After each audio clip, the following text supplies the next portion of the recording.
जगन्नाथ का, हे धाम जगन्नाथ का, हे तीर्थपुरी नाम का, तीर्थपुरी नाम का। ओ भक्तों सब मिल कर इसकी वंदना करो, भक्तों सब मिल कर इसकी वंदना करो।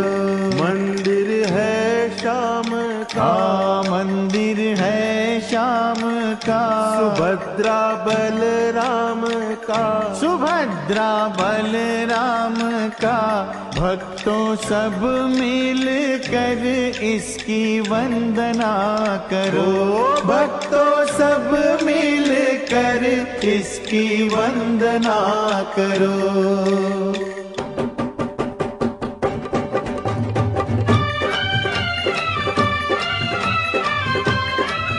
होगा अपने माता पिता के प्रति, गुरु के प्रति, ब्राह्मण के प्रति, अपने बड़ों के प्रति, अपने रिश्तेदारों के प्रति, अपने पड़ोसी के प्रति, अपने देश के प्रति, अपने ब्लॉक के प्रति, अपने भारतवर्ष के प्रति आप जैसी भावना रखेंगे वैसा ही आपका कल्याण होगा।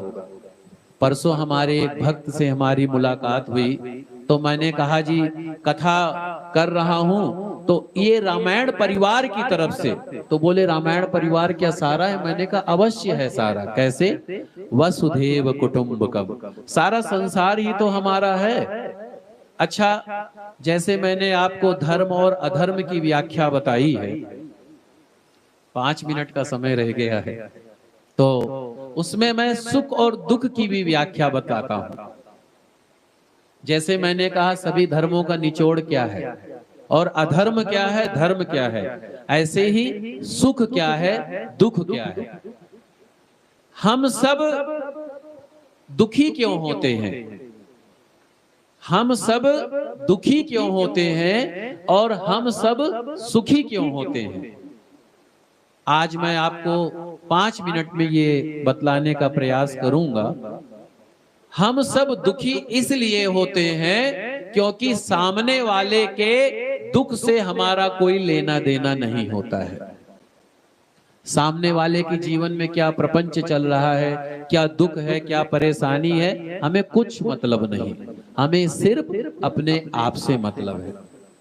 और हम सुखी क्यों होते हैं? जब सामने वाले के दुख को हम अपना दुख समझ लेते हैं, तब हम सुखी हो जाते हैं।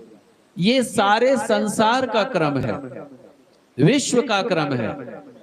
विश्व में सर्वत्र सुख हो सकता है, विश्व में सर्वत्र शांति हो सकती है, विश्व में हर कोई समृद्धि हो सकता है, विश्व में हर कोई धनवान हो सकता है, हर कोई बुद्धिमान हो सकता है, हर कोई ऐश्वर्यवान हो सकता है। कैसे? जब दूसरे के दुख से वाकई में हमारा लेना देना होगा तब। और जब हम ये सोचेंगे सामने वाले से मेरा क्या लेना देना, हमें तो अपने आप से मतलब है। हमारा पेट भर गया, सारा संसार का पेट भर गया। हम ऐश्वर्यवान हो गए, सारा संसार ऐश्वर्यवान हो गया। हम ज्ञानवान हो गए, सारा संसार ज्ञानवान हो गया। जब ये भाव आएगा ना, तभी जो है समस्या रहेगी। ऐसा नहीं सोचना, ये सोचना है सामने वाले में अपने आप को रख करके चलना है। सुख और दुख की यही पराकाष्ठा है। मैं दुखी क्यों हूं? मैं दुखी इसलिए हूं क्योंकि मेरे दुख से आपका कोई लेना देना नहीं है। आप कह देंगे, सांत्वना दे देंगे, पर वस्तुतः मेरे दुख से आपका कोई लेना देना नहीं होगा। और आप दुखी क्यों हैं? क्योंकि आपके दुख से मेरा कोई लेना देना नहीं है। मैं आऊंगा, प्रार्थना करूंगा, सांत्वना दूंगा, पर वस्तुतः आपके दुख से मेरा कोई लेना देना नहीं है। यही दुख और सुख का कर्म का कारण है। जिस दिन जिस समय हमारे मन में ये भावना आ जाएगी ना, हम श्लोक बोलते हैं, आरती में भी गाते हैं, भगवान की कथा में भी कहते हैं, भगवान की कथा में सुनते भी हैं, सुनाते भी हैं। क्या?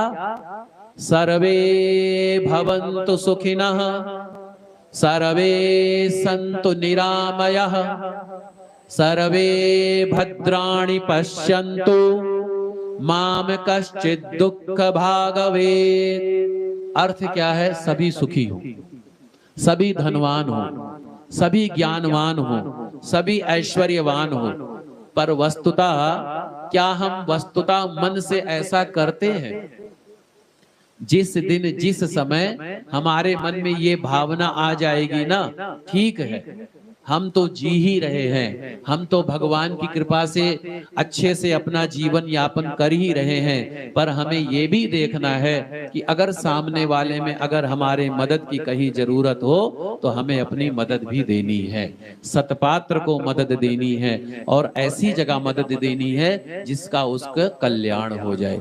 यही सुख और दुख की यही पहचान है, यही जो है सुख और दुख का कर्म का कारण है और यही धर्म की मूल भाषा है। और आप सबको भगवान ने कुछ ना कुछ दिया है। किसी को भगवान ने बुद्धि बहुत अच्छी दी है, किसी को भगवान ने बहुत अच्छा धन दिया है, किसी को भगवान ने बहुत अच्छा जो है विद्या प्रदान किया है, शरीर प्रदान किया है। अगर आप बलिष्ठ हैं, लंबे चौड़े हैं, हट्टे कट्टे हैं, तो आप ऐसा प्रयास करें जो हमारे जो है असहाय, जो हमारे जो है बीमार भाई बहन हैं, उनकी सेवा में अपना योगदान दें। और अगर आप विद्यावान हैं, भगवान ने आपको बहुत अच्छी शिक्षा प्रदान कर रखी है, तो आप ऐसा संकल्प करें हमें ऐसे बच्चों को, ऐसे लोगों को शिक्षित करना है जिनको शिक्षा पाने से वंचित रह जाते हैं। और अगर आपको भगवान ने धन दिया है तो आपको ऐसा प्रयास करना है अपने द्वारा दूसरों का मकान, दुकान, रोजगार, कुछ कार्य हो जाए। और अगर कुछ भी नहीं दिया है तो मन में विचार अच्छा रख लें सबके प्रति। और ये वास्तविक जो है यही जीवन में जब हम उतारते हैं तब वस्तुतः हम बड़े सुखी हो जाते हैं। और मैं एक बात कह करके विश्राम लूंगा।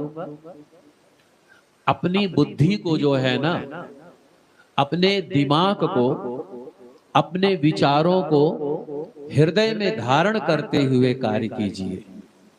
भगवान की भक्ति ऐसी करिए, भगवान को अपना हृदय प्रदान कर दीजिए, भगवान को अपना हृदय प्रदान कर दीजिए, दिल, भगवान को दिल दे दीजिए और बुद्धि संसार वालों को दे दीजिए। हमारा कल्याण हो जाएगा। मुझे आपके द्वारा समय मिला, मैं तो सोचा भी नहीं था, मैं तो यूं ही आया था। और मैं सच बताऊं, मैं आपसे आग्रह करने ही आया था कि मुझे जो है कथा की सेवा, लेकिन प्रभु आपके द्वारा भगवान ने वो कार्य करवाया। बहुत बहुत धन्यवाद। श्री सीताराम जी का आशीर्वाद आप पर बना रहे, सभी पर बना रहे। श्री हनुमान जी अपनी कृपा भक्ति हम सबको प्रदान करें। जय श्री राम। जय श्री राम। धन्यवाद।